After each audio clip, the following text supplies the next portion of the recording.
What's up, beautiful people of Nyeri? Welcome to this episode of Zuru, Kenya. This is where bana tutakuwa tunaonesha the most beautiful, the most entertaining, the most breathtaking, beautiful events, beautiful sceneries, beautiful sights, beautiful everything from Nyeri and beyond. Starting episode tukiwa upande wa Nyeri Ruring'u. We are just nyuma ya Ruring'u Stadium. Ruring'u Stadium is just next there, but today we are not here to show you about sport. We are here to tell you about the history, about the heritage, about the beauty that we had in our earlier days as Kenyans, as Nyeri people, as people from the central region. So stick around, kana mimi, as we walk in the museum. We're going to do a 1-2 about what is going to happen, we're going to do what was happening back then, and then we're going to have an insight about the rest. Walk with me, guys. Peace. Twende bana.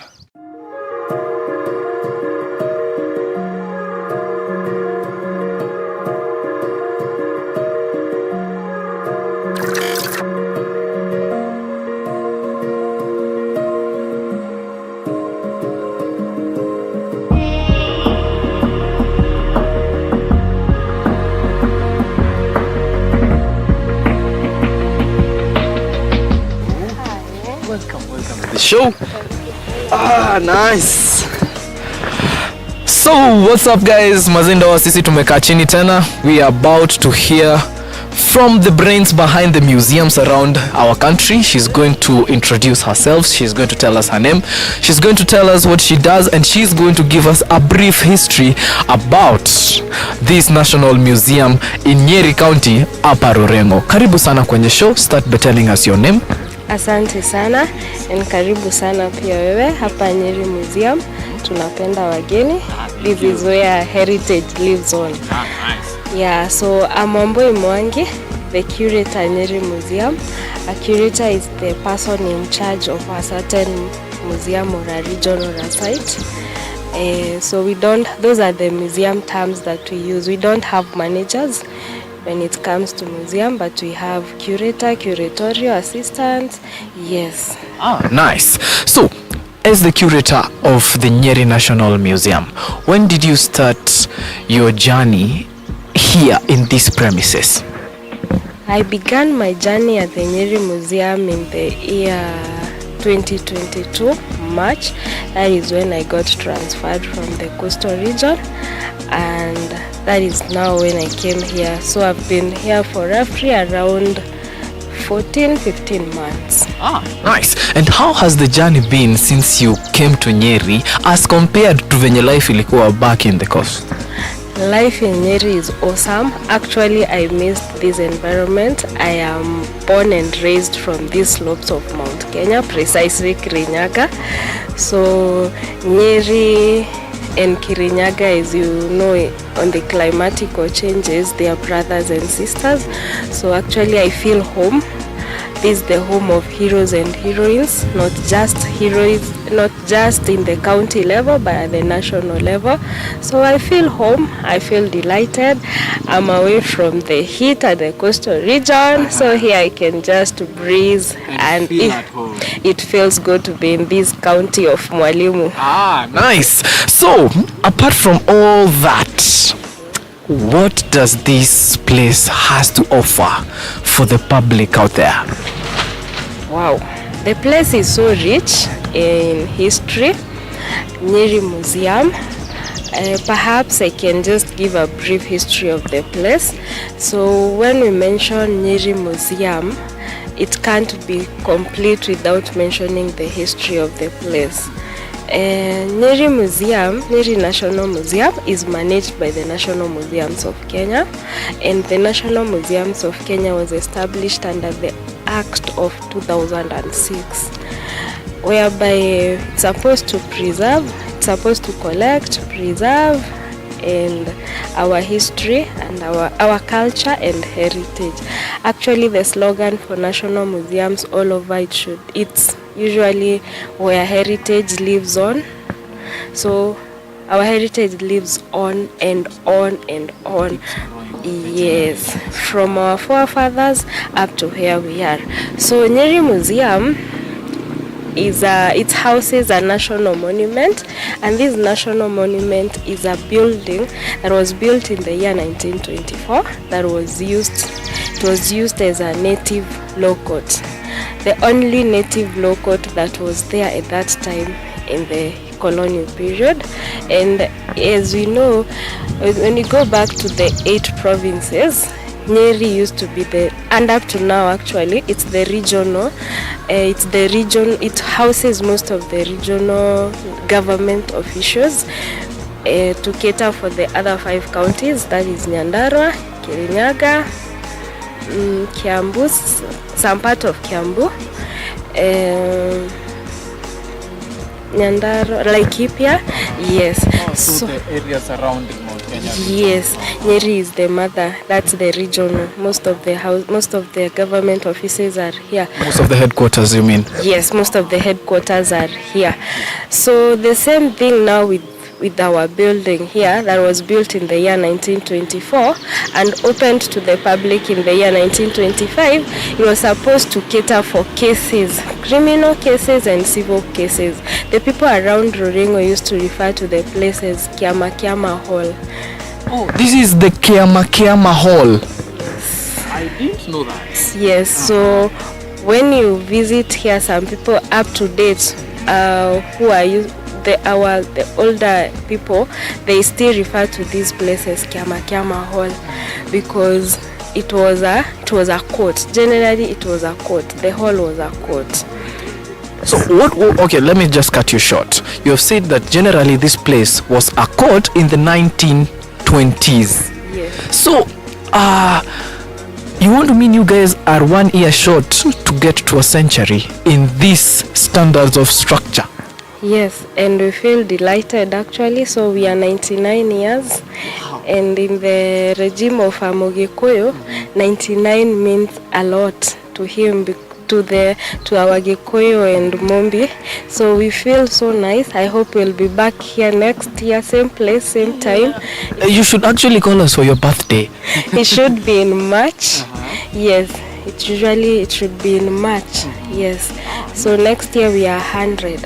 Next year you are at a century. Oh yes. My goodness. I don't know whether you people can hear this. Next year, March, the Nyeri National Museum is going to be turning 100 years old. But before that, let us know, in these 100 years, what is the gem about this place? So, what is the gem of the Nyeri National Museum?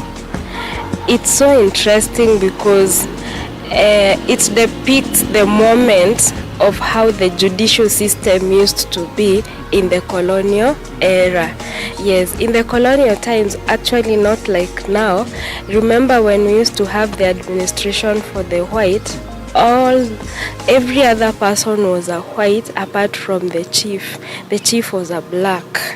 And you remember those time chiefs used to have a lot of mandates when it came to administration. Actually, I didn't know that the chief was supposed to be black. I didn't know that. Yes, now you know the chief was a black and had a lot of mandate. So actually when it came to the court that time, it wasn't operated by the judges, the white judges. No, it was people appointed by the chief.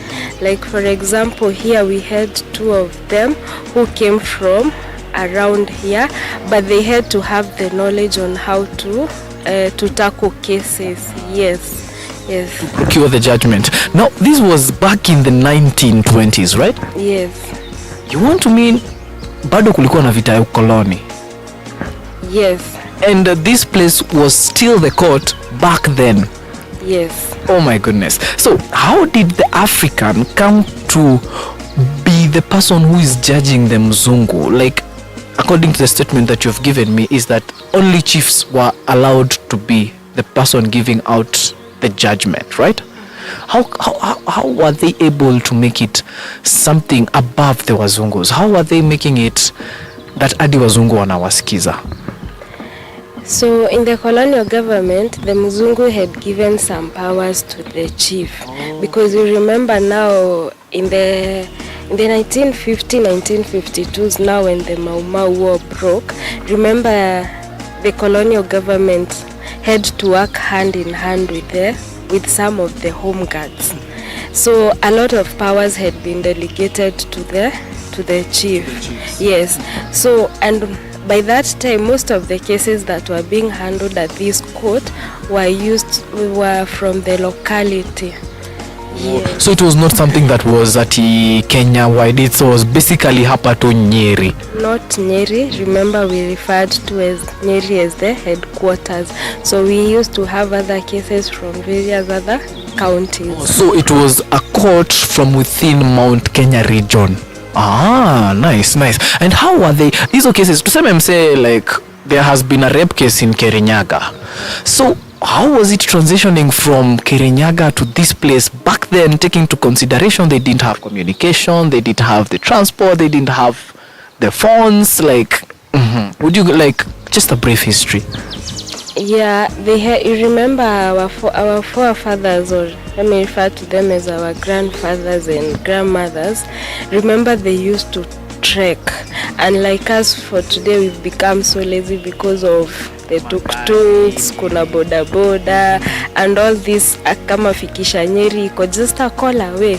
So those times you had to walk so that you achieve what you wanted. Yes, and actually this place, again, it was nicknamed by other people as the pregnancy court, because most of the cases that used to come in here zilikuwa za mtu ameshikisha mtu ball. Ajua si kama sahi ukienda ucheze huko chini hivyo, and then perhaps unacheza na mimi na nipate ball, unaweza ruka and nothing will happen. But that time, and that is why Gikuyu tunasema ni tuolire, because that thing was so serious. How would you unaruka ball aje? So you had to come and explain that ball sio yako. Wow, this was the pregnancy court. Wadau, I'm telling you, the story that is behind this place is really magnificent. So, what are tuingie to right into the heart of the story? Would you just tell us what are the things that we are expecting to see in there when we walk in there? Well, the place is the structural epic center of the museum dates back, as we have said, in the year 1924, and the best thing is that they didn't have forms, chairs. No, it's the concrete seat. For me, actually, I love that. The structural thing makes me wild. It makes me feel home, and it makes me brings those back. I feel like I was there actually when I look at the setup of the place. Yeah, it's a unique one in how it was designed. And then remember, the museum lies at the heart of Gikuyu. This is the home of Gikuyu and Mombi, apart now from the Mukuru wa Nyagathanga. So we can't forgo without mentioning about the Kikuyu culture. We can't forget, of course, to mention about the Mau Mau War. Yes, and where we are as a country now, from independence, post-independence, pre-independence, post, and up to where we are here. So a lot of, as we walk down the museum, we'll find a lot of pictorials, a lot of artifacts that will describe all that.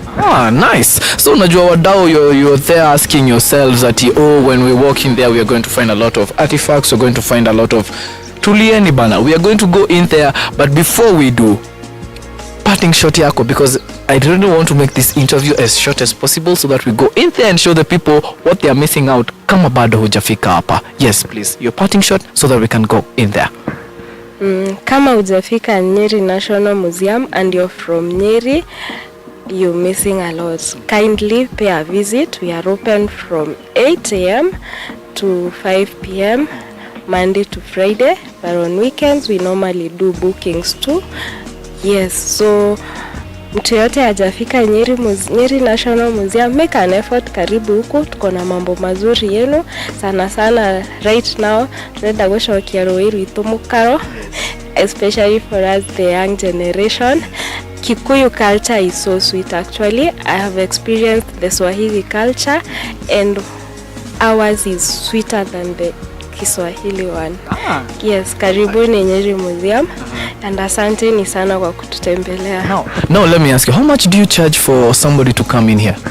For now it's free. Yes, free.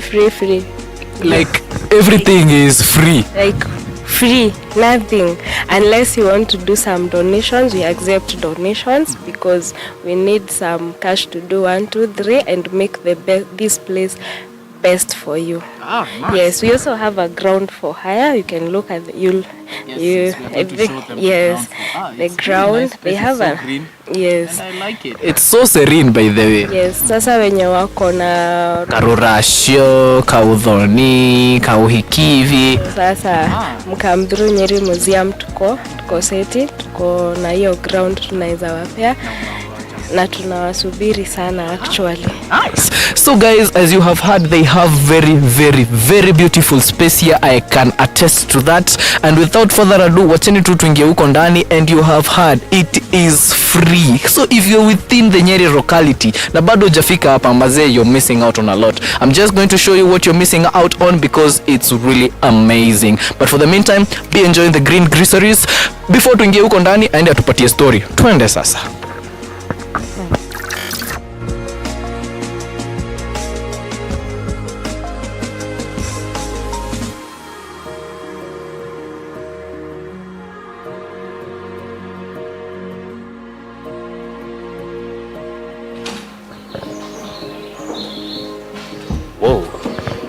This is the court itself now. Yes. Nice. Sasa ni wewe utanipeleka na motaratara sasa. So now, welcome to the Nyeri Museum. This is the setup that I was telling you. I hope it's a breathtaking thing. You can feel how serene it is. Actually, you can feel that caprice inside a building. Yes, the structure itself, first of all, that is what comes down. So sometimes we even find some of us here meditating 1, 2, 3 because the place is so awesome. Yes, the serenity of our courts. Yes. I think courts are supposed not to be so serene, lakini this place is really nice. It's really cozy. I know it doesn't have that cozy structure, but it is cozy. Trust me guys, unafaa kukuja hapa tu jione, wacha kutusikiza. So how are we going to go about it? So we normally have a tour about the place, as I have talked about it outside there. So we have the history of the building, and then we walk down as we analyze the charts on the wall, the wall hangings, of which this is a journey of Kenya when Kenya was Kenya at 50. Yes, so these are some of the memories that we have for Kenya at 50. And now coincidentally now we are Kenya at 60. Yes, so 10 years ago, that is when now we did these hangings and artifacts. Wait a minute. And now this court is at 100 years next year. Yes. Na you guys bana, fikeni hapa. This place is like imeconstructiwa like last year, man. I love the way you guys have maintained this place. We appreciate, yes, and we hopeful to do a better facelift than it is, yes, for you people, so that marking 100 it will be awesome than it is today. Nice. Yes. So, tuende kwenye tour sasa. So perhaps we can start with some of them. When we look at this picture here, it tells us the origin of the Wakamba na ni kwa nini tunaona vile wamejifunga kamba. So ukiulizwa Mkamba ni nani, utasema ni nani? Wait. Mkamba ni juu alikuwa anajifunga makamba. Yes, hapo ndio jina ya Wakamba ilitoka. Ukiangalia hapo kuna dem. Who taught you biology? My biology teacher must be watching bana. Anafaa tuambie hapo kuna dem. Hakuna sura ya dem. Ni kweli? Hakuna sura ya dem. Yeah. Na maumbile.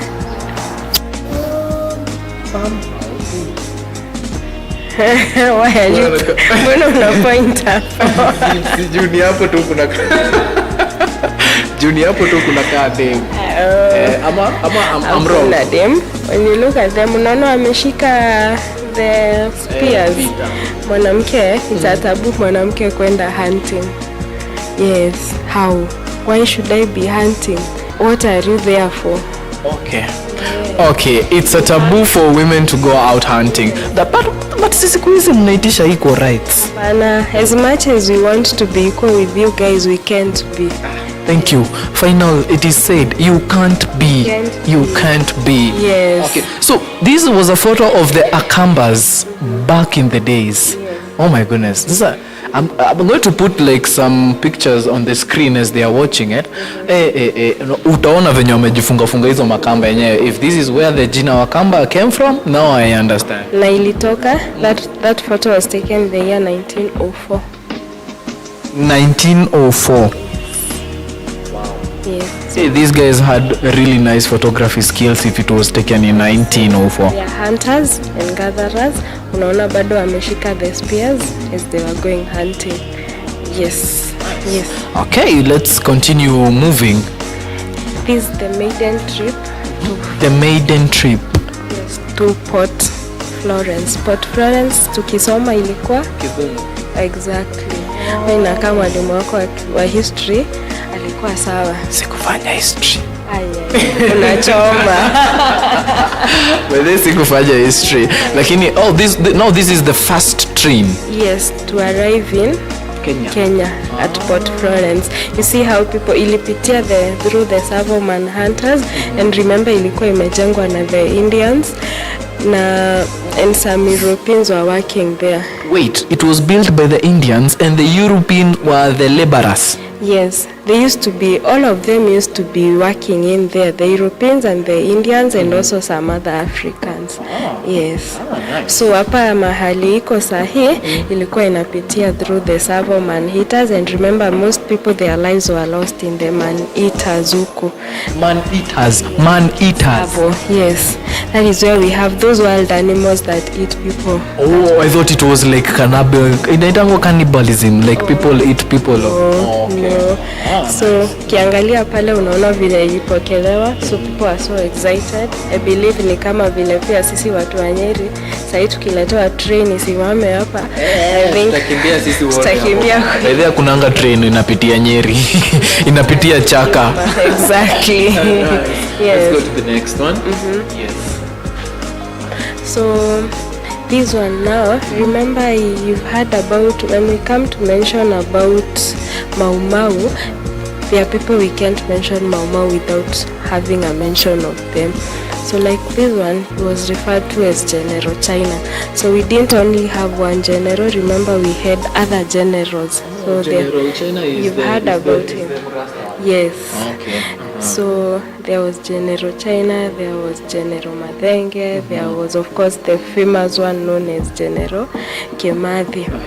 Ukiangalia how, when it comes to Mau Mau, the colonial government used to work with the home guards. Home guards were the loyalists to the colonial government. Walikuwa wasaliti, in short. Yes, wasaliti. Lakini wenye walikuwa wameingia kwa kichaka, walikuwa the loyalists to their country, like kina Kimathi. So this photo down here ukiangalia, it's a home guard versus the loyalist to the Mau Mau. So this is the loyalists. No, we are in this picture. Oh, these are the loyalists. These are the loyalists to the colonial government. Na mbona wamefunika vichwa? Now we are coming there. Ukiangalia hii wamefunikwa na ile gunia yenye inabebanga sana sana makadamia. Yes, the brown ones. Yes. Sasa ulikuwa unavalishwa hiyo. Then so for example, the guy there, huyo ni mwa Mau Mau. So there is a rumor this person ameingia kwa Mau Mau na ameweza kushikwa. So the home guards would attest that this person ni yeye wanatafuta. So the home guards wangevalishwa magunia so that huyu mwenye ameletwa hatajua ni kina nani. So it used to have, you see hiyo gunia unawezanga kuona. You can see vividly. Yes. So ilikuwa inatobolewa tu tushimo tudogo tu macho peke yake kwa test. Huyu ni Kamau na ni yeye anatafutwa na the colonial government. So kama ni yeye, you're supposed to nod. Kama si yeye, you nod against that it's not him. So asisikie sauti.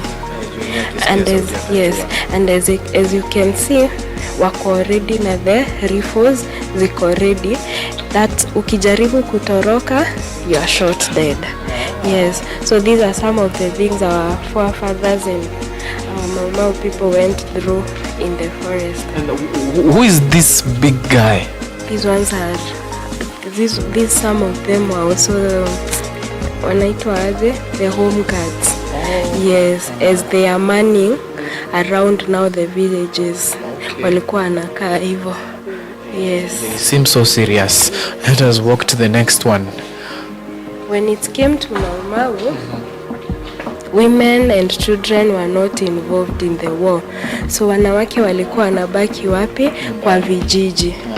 And that is now where we talk about the colonial villages. When you look at this structure, those are the colonial villages. Remember, up to date we have a few colonial villages in Nyeri too. There is one like in Bengaine. So wanawake walikuwa wanakaa hapa. Kisha, so that they couldn't communicate with the Mau, walikuwa wanachimbiwa mtaro that was supposed to be 6 feet wide and 6 feet deep. Na hiyo mitaro baadaye wanachonga vijiti very sharp, inaekwa across hivi, inaekwa kule chini, so that in a way if you tried accessing the forest or the Mau tried accessing the village, so as you jump, ukifaulu ni sawa, ukishindwa, ukishaanguka kule ushaenda. So this is the situation that the women had been left by the Mau people.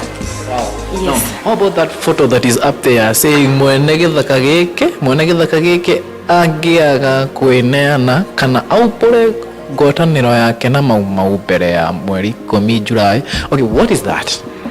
This now used to be why that picture. Kwa hivyo kushapatikana msaliti. For Mau walikuwa na, for the colonial government walikuwa naita wa Mau wasaliti.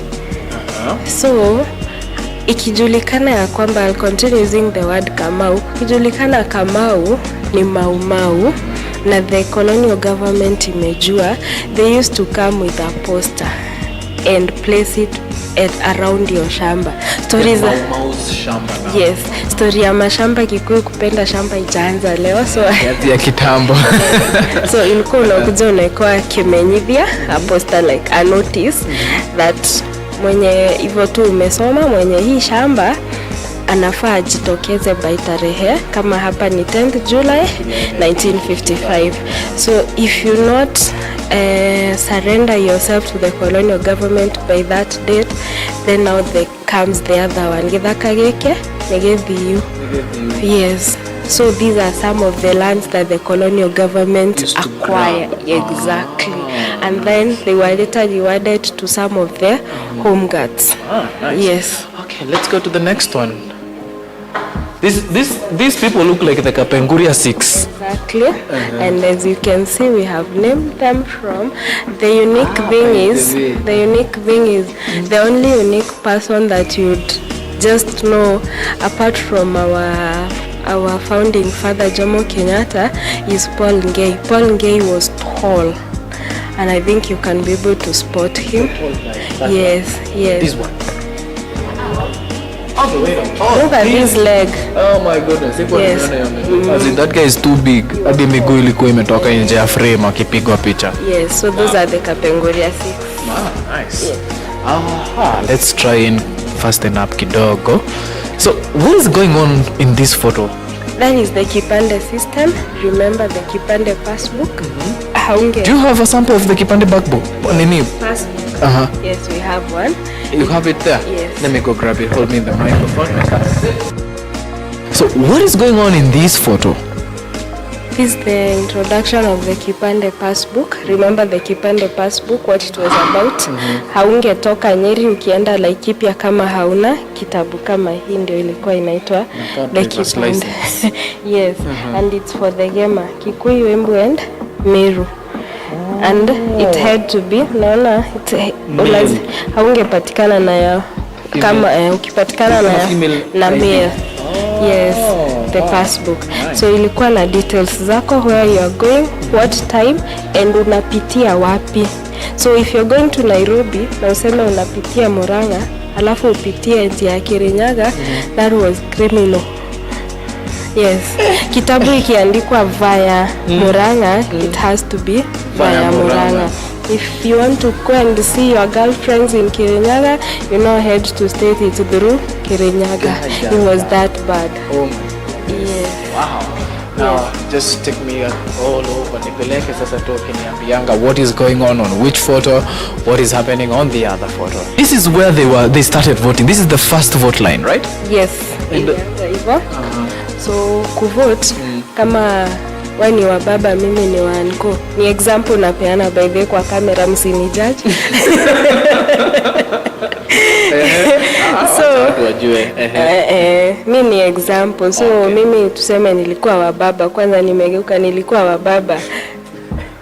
Ningeenda na nikule pesa ya anko wili, lakini nikienda kuvote mimi najua kwenye na vote. That time haikuwa hivyo, ilikuwa mlolongo. Yenye mlikuwa mnapanga line like time ya Moi, mlolongo system. So na unainua your voters. Yes, hakukuwa na story ya biometric. Nice. Then sasa after msha vote mnakuja to this photograph. Yes. I'm pretty sure hii picha inasema ni nani ameshinda na ni nani inakaa archives. Hapa ni archives? Yes, hapa ni archives Nairobi.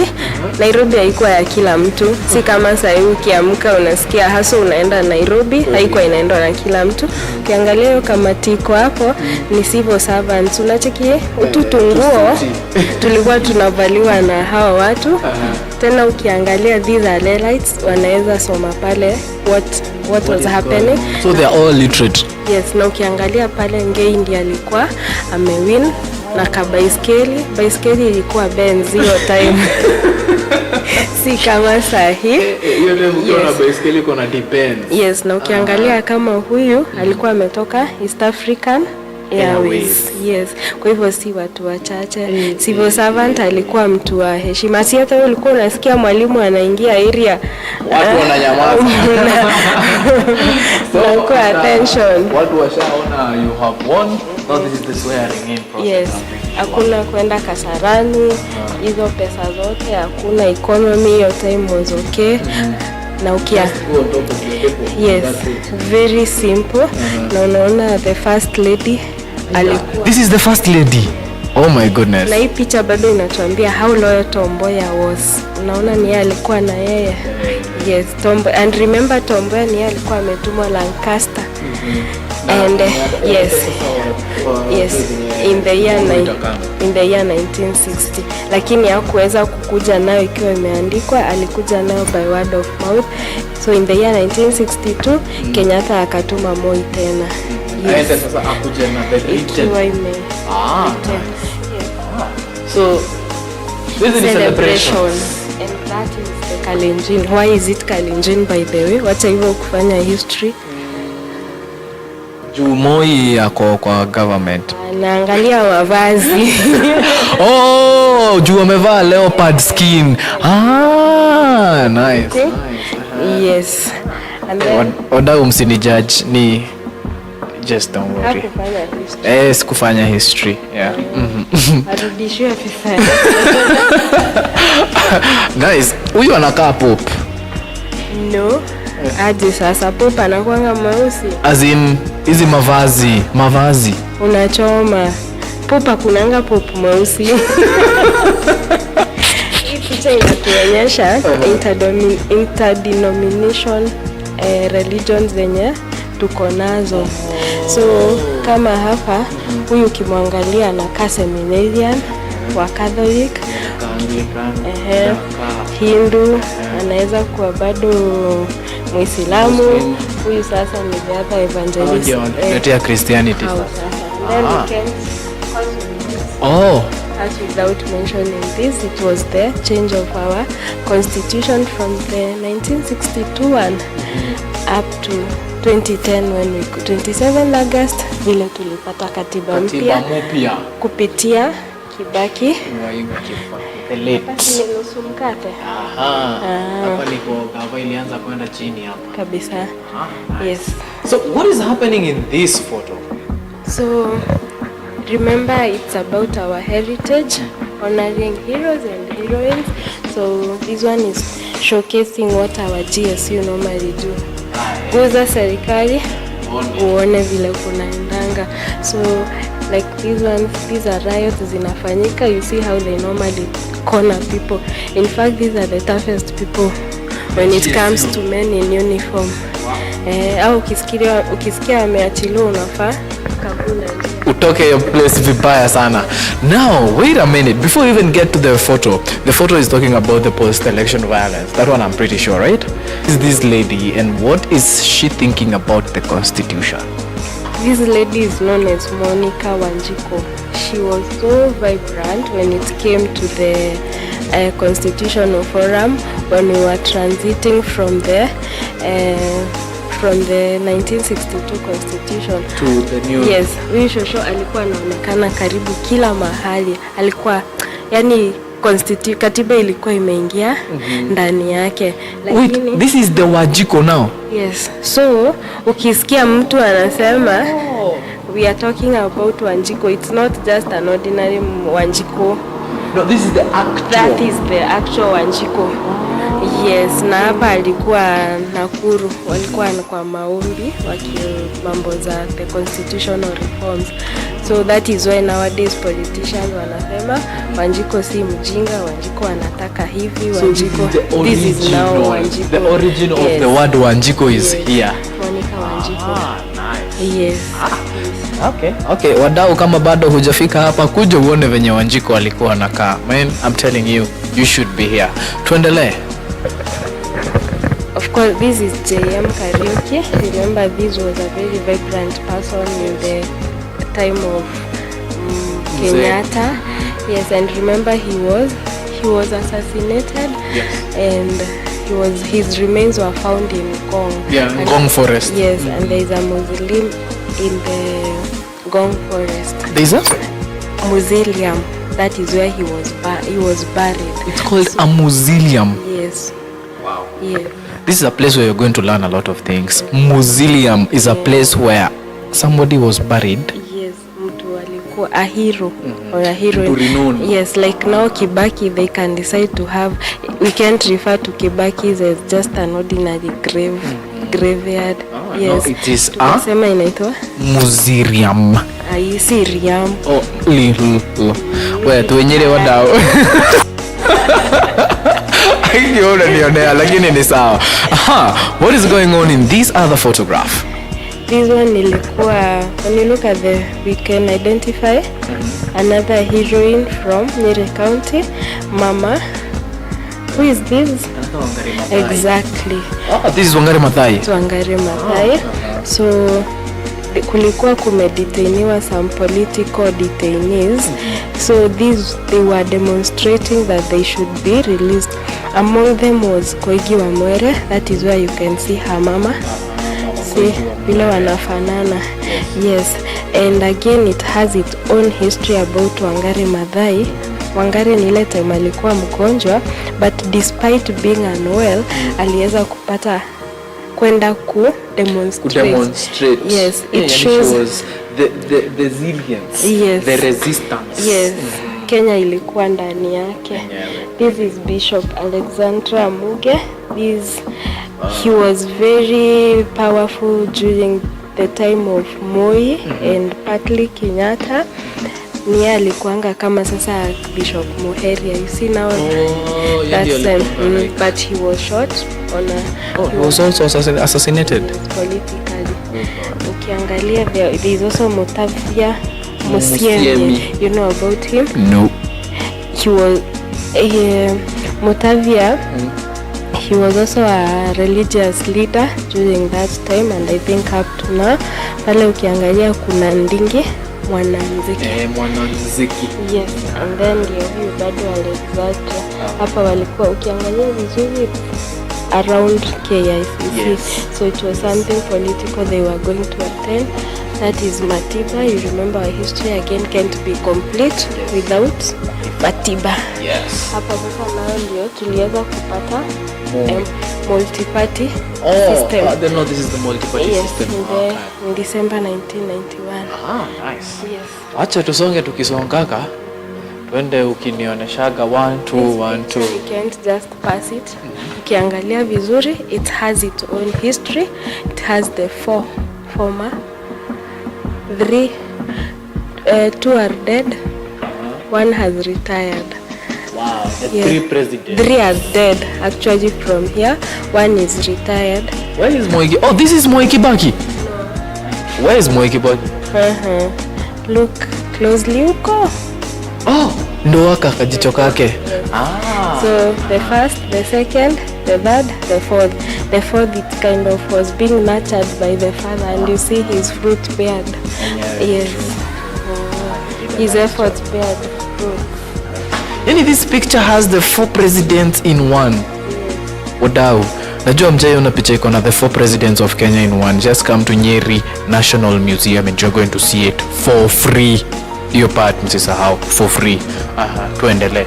Hapa ni inspection of a guard of honor by Mzee Kenyatta, and then hapa ni may his soul continue resting in peace.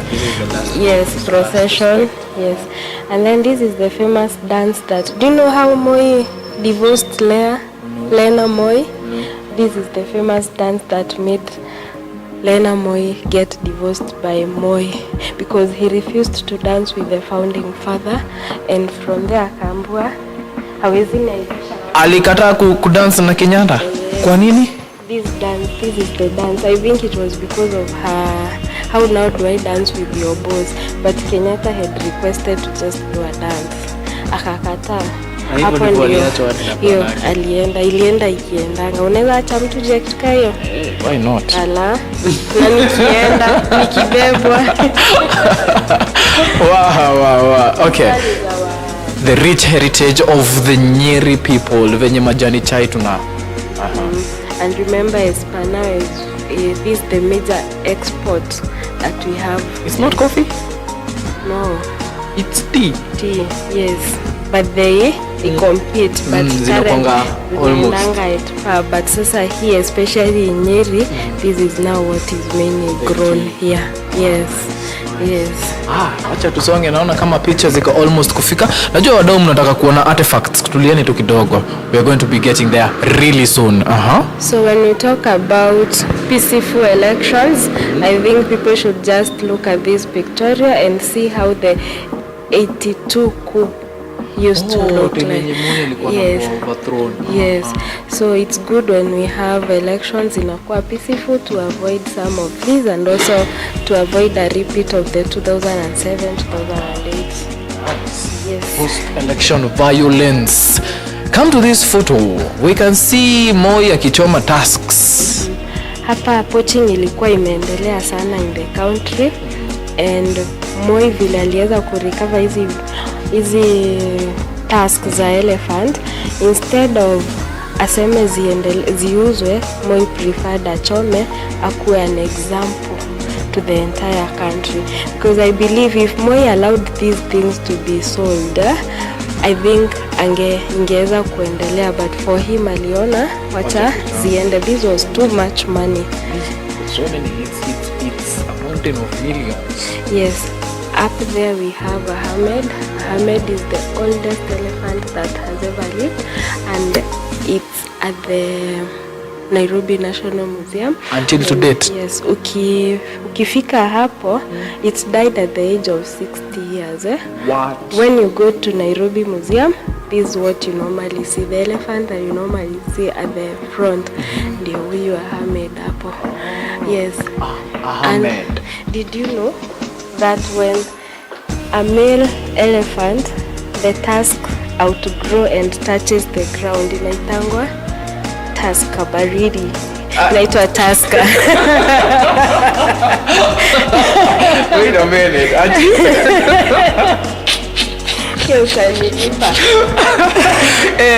Today I'm just getting fed information with information. Leo natoka hapa nikiwa mse enlightened by itabidi Ahmed tusker baridi. Hapana, wewe unakunywa tusker. Okay, umeniambia tusks zikigrow iguze chini, it's called a tusker. Yes. Wow. Like now there is a tusker that died last year at the Masai Mara. This is the Nyayo Pioneer, the first car to be assembled in Kenya.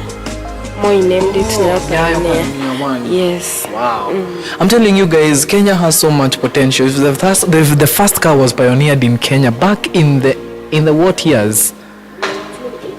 In the 80s, the first cars was pioneered in Kenya. I believe we have something as Africa, and we just need to unite, maze, because together we can come and bring much more. Wacha tuende kwa hii picha ya mwisho ndio tuingie kwa artifacts ndio tujue ni namna gani, au sio? So what is happening here? That's the Harambee spirit. Your time akukuanga na story ya M-Pesa, juu ya Telmoney, Equitel. So kuwa na Harambee. Remember the PC that time was alikuwa mtu nasi kubwa sana. So the PCs used to coordinate most of the PCs, DCs walikuwa wanafanya hizi Harambee. So ulikuwa unaenda, niko na Harambee, mimi namwagiliwa pesa hapa hivi, naoshwa na pesa. So as you can see, ndio the Harambee spirit. And again, we can't go without mentioning Moi, some of the things when you always remember Moi for. The gabion, aliweza kukaba soil erosion through gabions. Maziwa ya Moi. Ulikunywa maziwa ya Moi? Okay. Watu wa 95 na hii. Maziwa ya Moi. Unafanya camera person wangu waliangalia. Huya kukutana nayo. Tuulize sisi wadau. Hiyo maziwa ilikuwa aje? Ilikuwa so sweet actually. Hadi mimi nilipatana nayo, lakini nilipatana nayo kwa stories. Exactly. Finally you know okay. And then remember Nyayo, Moi alikuwa most of the places when you visit today wezi kosa Nyayo wards, Nyayo T-zones. There is most of the things that are named, schools about him, street, yes, and that's how we remember Moi. Nice. Yes. So I think we are done with the photography around the area. So tunaingia kwa artifact. Now, wadau, I know mumeona picha mumetosheka. Let's get right into the things that these people used back then. They are here, available for you people in the Nyeri National Museum bana. Kujeni muzicheki for free. Madam Wamboi is going to take us all through na atatuonesha. So tunaanzia na nini? So tulisema Nyeri Museum hizi kwa complete kama hatujataja mambo za the culture ya Wakikuyu. And now here we are. So in the homesteads of Wakikuyu tuta capture some of the few things zenye zinafaa kukua huko na zenye zilikuanga huko. The first one it's a Kenya. Yes, these are Kenya. Okay. Yes. Is a porridge, water, beer, milk. Oh, yes. This is what they used to preserve the nini now. Yes, it can be used to preserve uji, the fermented ushuru wa mukio. Some of them it can also store beer, moratina, water, and milk. Yes, and it's mostly grown by the Tharaka Nithi community. No, so let me ask you a quick question. Is it grown when it's empty inside, or it's grown as a pumpkin alafu? Grown as a pumpkin, the seeds resemble these ones here, as you can see. They look like this. So it's in the plant, it's in the class of pumpkins. Yes. Ama like vile huwa inatoa watermelon, sasa hiyo mmea inatoanga this gourd. Yes. Ikiwa the gourd. Yes. Different sizes according to the purpose. They can be as big as the one I'm seeing next. Yes, 20 really liters. Big. 20 liters, mtungi mzima. Yes. 20 liters. So before ikatwe inakaanga hivi. So this is how the plant looks like. So if you want to have it as a keihori is the scooping spoon for Mugikuyu, or now you can want to use it as a gourd. So inakaanga hivi na ukiangalia vile inashapiwa vile unataka kuikata. Sasa ikikatiwa itakuwa nini? No, these are mark to show unafaa uikate hivi. And this second one, this one. Ukikatia hapa sasa unaitafutia, inakuwa ya kustore kitu kama maji baridi na unaitafutia kifuniko yake. Yes. And like I said also ndio hii bado No, hii sasa haijakatwa bado. So the sizes can be, so unaona inakaa malenge. Yes, and when you go to Mundumuga, hizi ndizo zinaitangwa mbugu.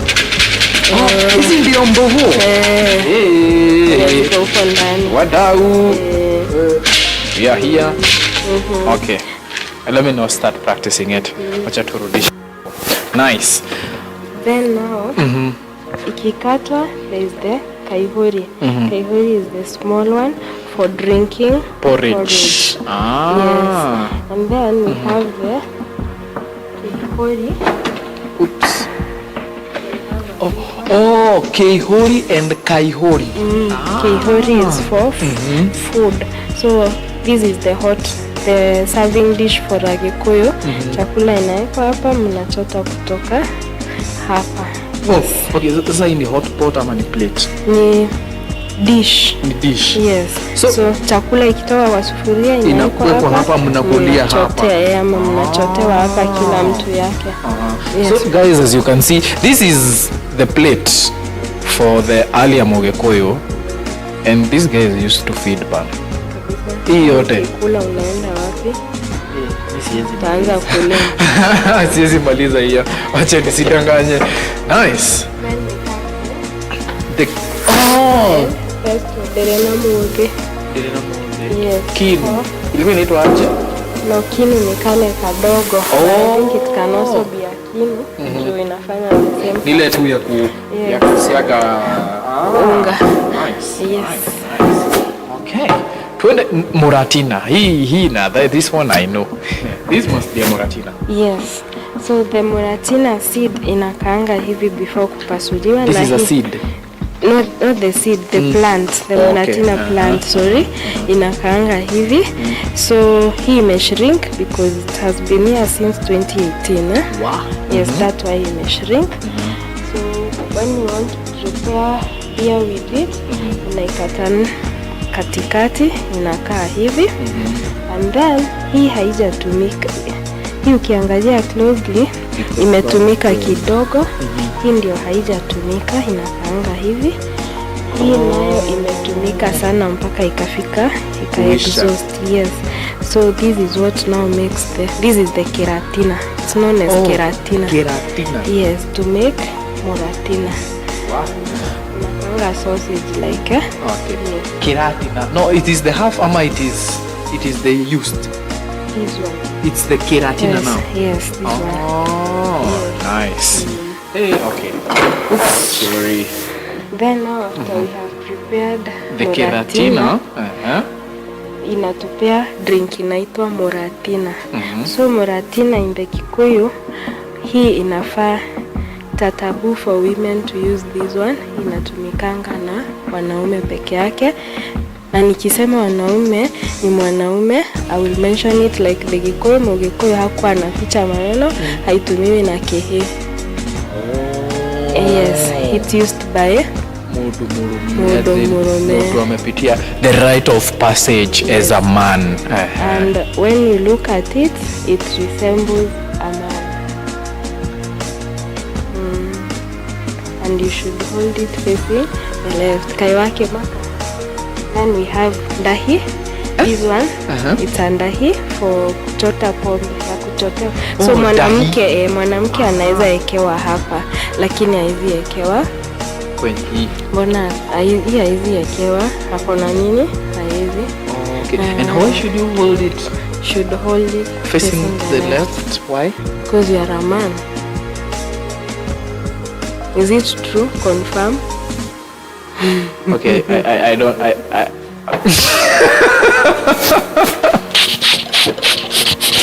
Okay, let's go to the next one. This one is from the Ikdarakanidi community. It's known as Chema. So for Chema, for us, Wakikuyu, our gourd, we don't shape it like this. But hii ni ya kustore pombe. Hii ilikuwa kifuniko na store hapo. Yes. So you just fungua you chota and that's it. Yes. From the Tarakanidi people. Yes, nice. And you see, as I said, the gourd can be as big as 10 liters, umeona? And there is a bigger one than this too. Wow. Yes. ya 20 liters. Yes. Hey my goodness. Kiondo. Hiyo watu wengi are pretty sure wanajua. Hakuna carrier bag. Unabeba na kiondo. Na inakuanga na kamba yako. Na menyiteref. Yes.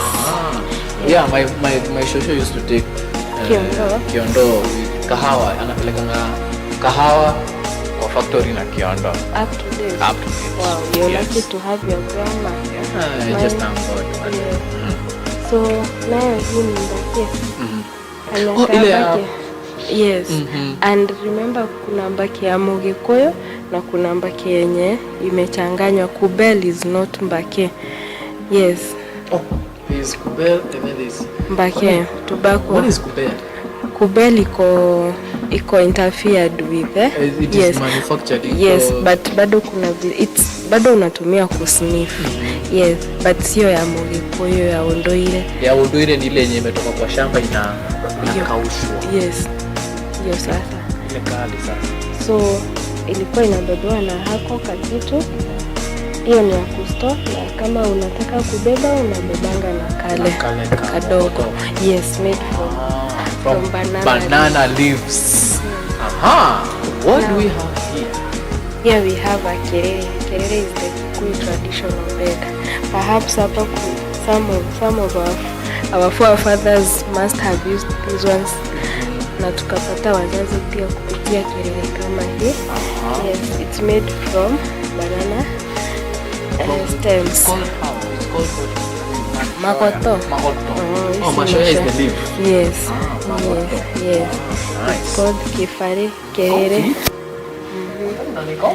Hii ni super foam. Hii ilikuwa super foam.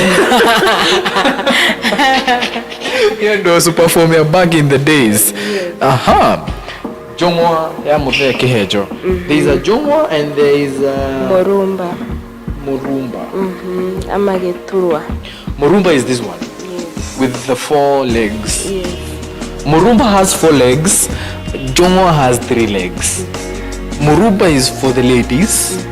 Jongwa is for the men. Perfect. Wadau. I'm a historian.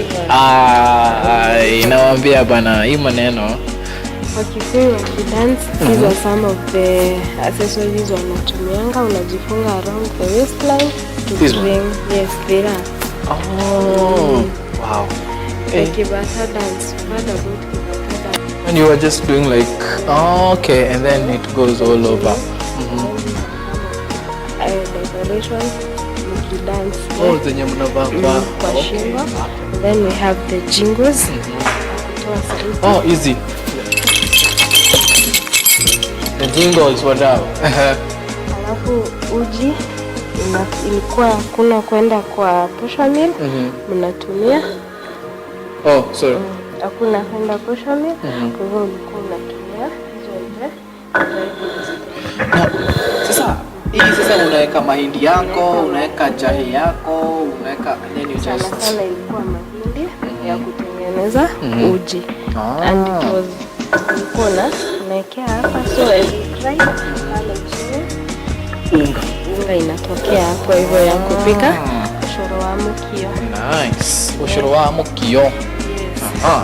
Then hii ni pasi yenye telephone. Yeah, telephone.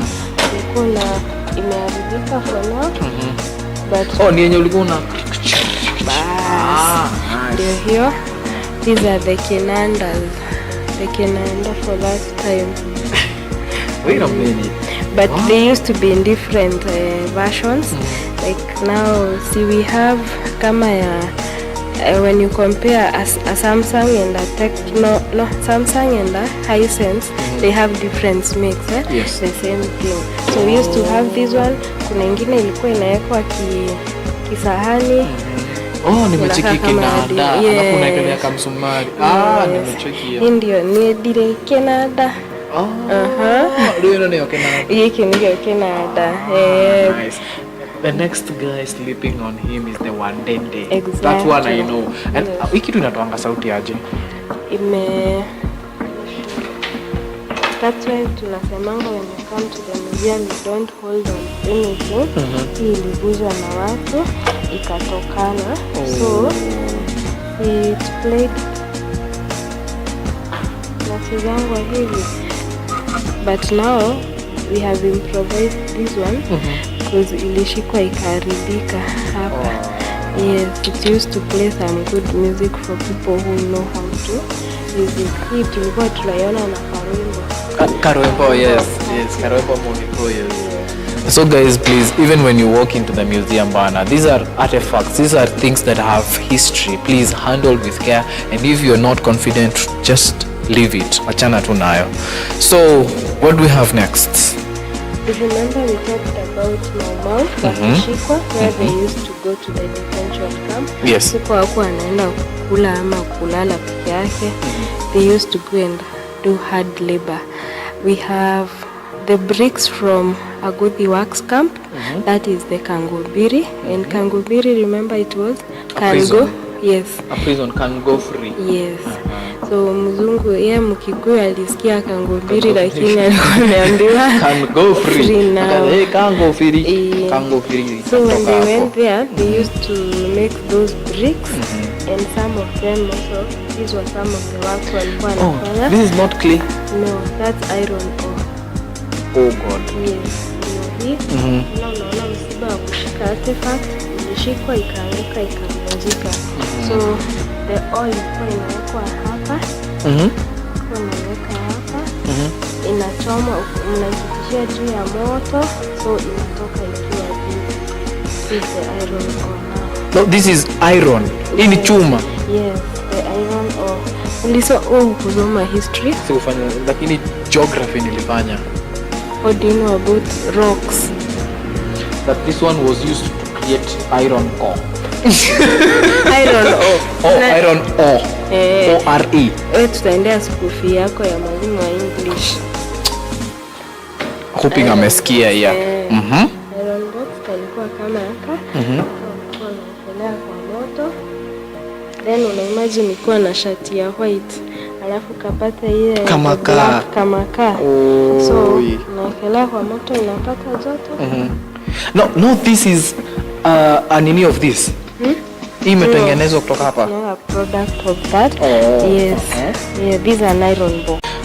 Wacha tu nisome. Just let me read it for you guys. So Ethiopia is the native name of the African continent. According to history, Ethiopia includes West, Central, Eastern and Southern Africa until the region was involved and civilized by Europeans. Through it,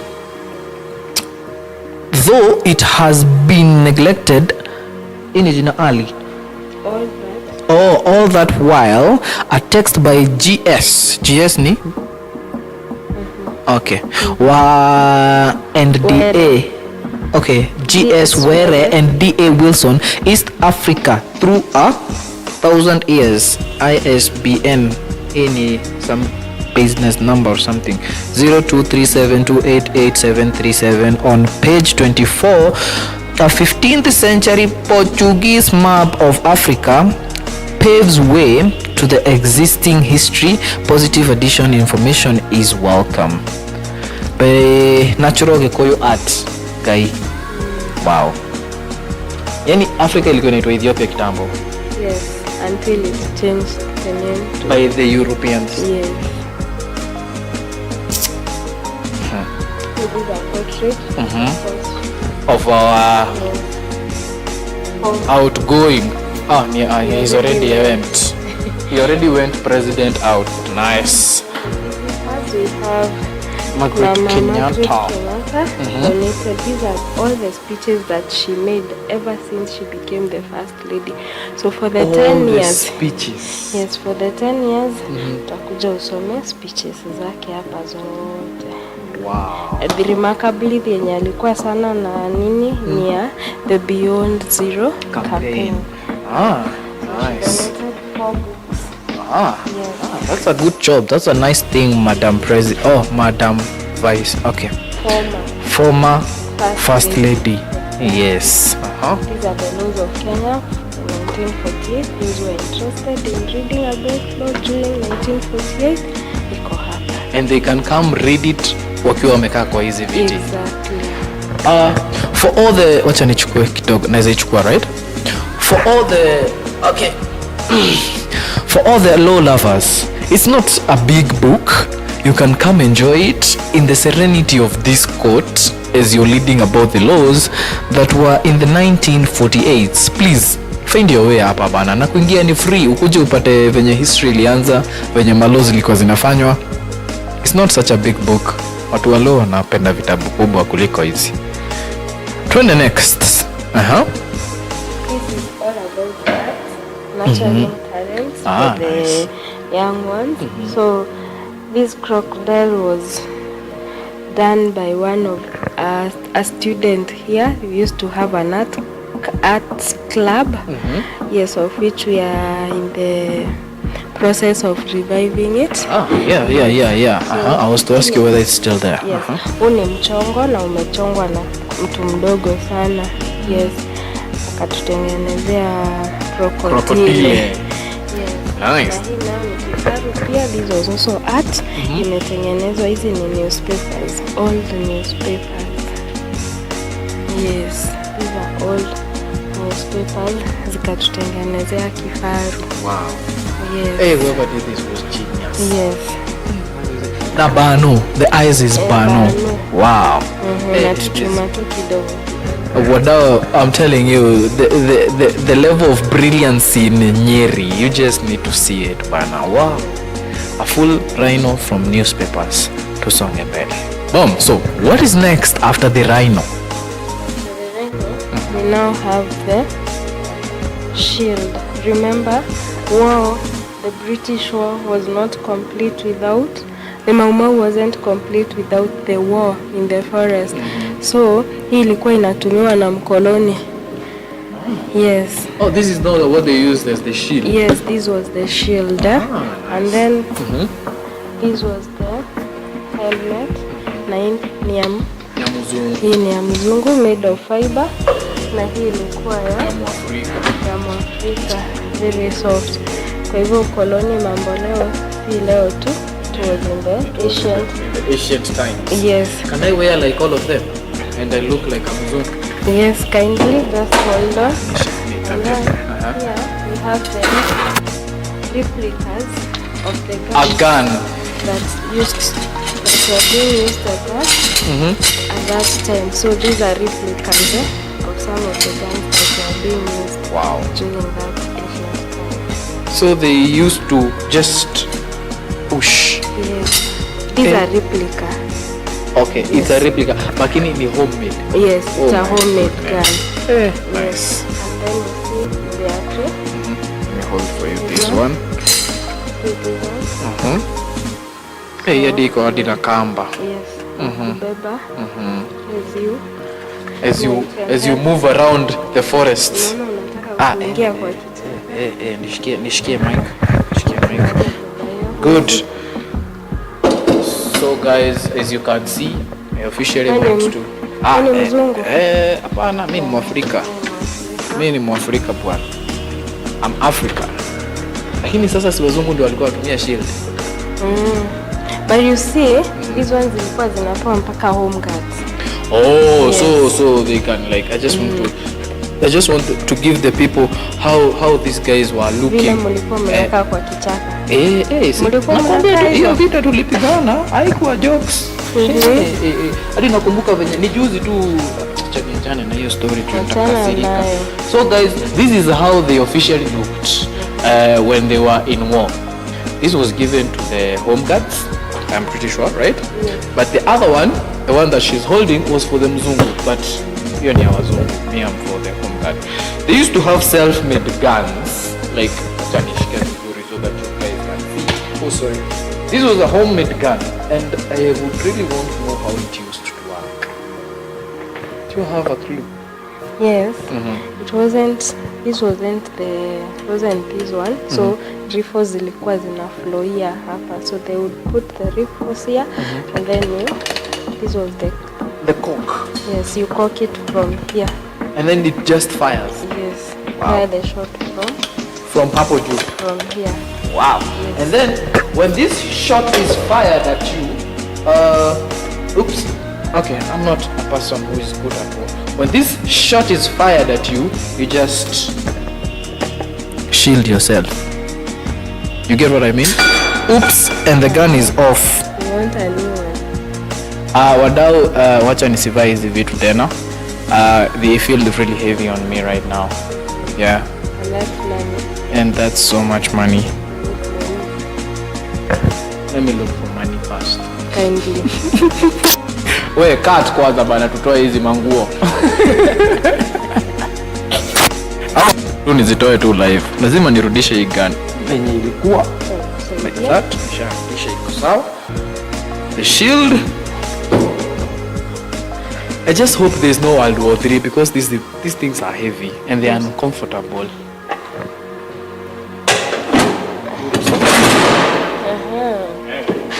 Hii gun nataka tu kuanguka. Inaonyesha hivyo vingine. Oh, upside down. Okay. Kofia. So mkoloni akitumia hivyo, na Mkikuyu wa son of Maumau naye alikuwa anapambana na something like this, but all in all these Maumau walikuwa wanaweza kwenda na wananyang'anya the guns and the shields with this. Yes, genius. Africa, if you are able to defeat somebody with the metal when you are using this, I'm pretty sure we can just boost our economy even better. Yes, please. But I guess hizi vitu zilikuwa poisoned or something. Yes, they used to be poisoned. Poison ilikuwa inapakwa hapa hivi. Yes, so hii kitu, and then you see there were two types. Kulikuwa na hii walikuwa wanachonga hivi, na kuna ingine walikuwa wanaweka something metallic hapa. Pia hii iliibiwa tukiwa show. Guy. It was pure. Yes. Yeah, this is Kenya. Anyway, so I guess that we are done, right? Yes, that's the end of the tour for the artifact. So perhaps now we walk down and have a look at the tupitie the court. Yes. Sawa. Tuende sasa. So now tuende sasa tukashiriki sasa. Yes, we are now going to the court. After you, please.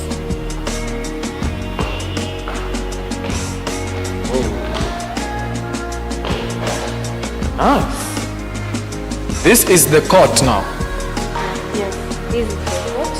Oh, they were not using this side. These ones are just the furniture that has been there for people when they come and want some meditation. Oh, so that's where they were sitting. So the court procession used to be from this side and this side.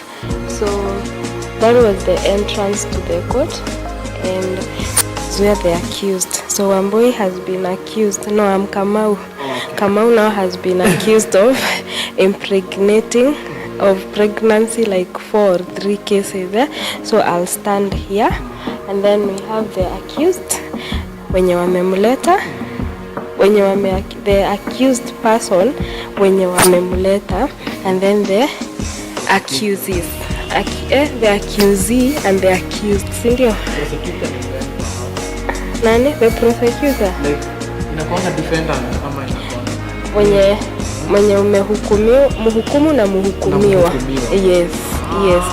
So walikuwa wanakaa both sides, hawakuwa wanamingo pamoja, so mlikuwa mnakaa separate.